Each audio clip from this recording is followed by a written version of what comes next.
I'm in conversation with my family doctor, Dr. Michael Setzer, who has some very interesting perspectives on COVID-19. So, Michael, we were talking about the fact that we can't just rely on what government regulations are now.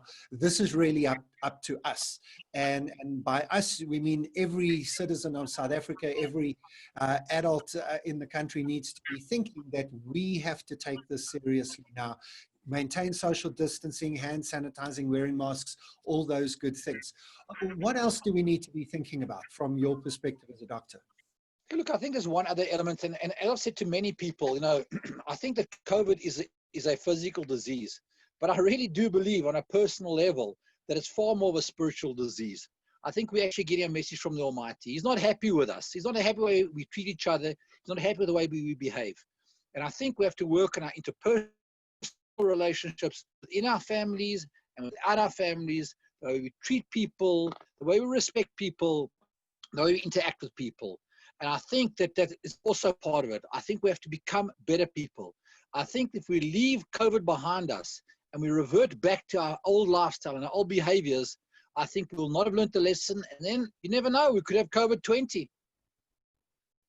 You know, Michael, you make a really interesting point. I think we made a big mistake when we coined the label social distancing, because I think we obviously need to be physical distancing from each other.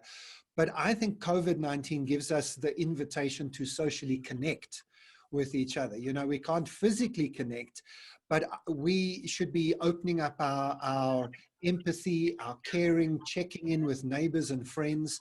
And as you say, building a better society, a better world. Isn't that the opportunity that COVID might be offering us here?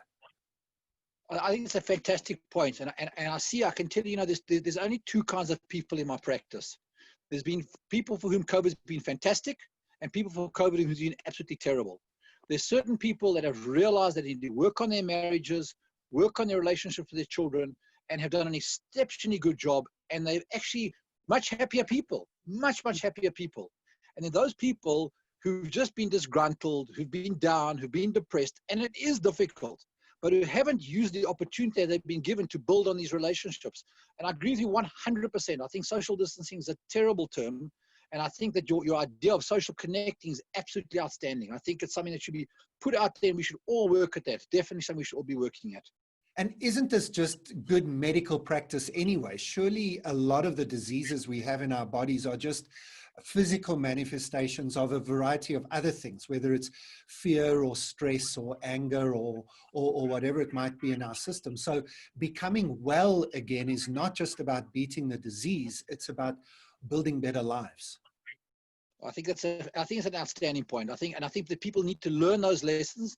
And I think that on the one hand, you have the medical stuff, which will happen in the background. But I think that the social stuff is far more important. You know, a friend of mine once told me that depression is anger turned internally. And the bottom line is we've got to get rid of the internal anger and get rid of the external anger and just build social connection, as you've said. Social connection is what this is about, and it's a wonderful opportunity if we use it correctly.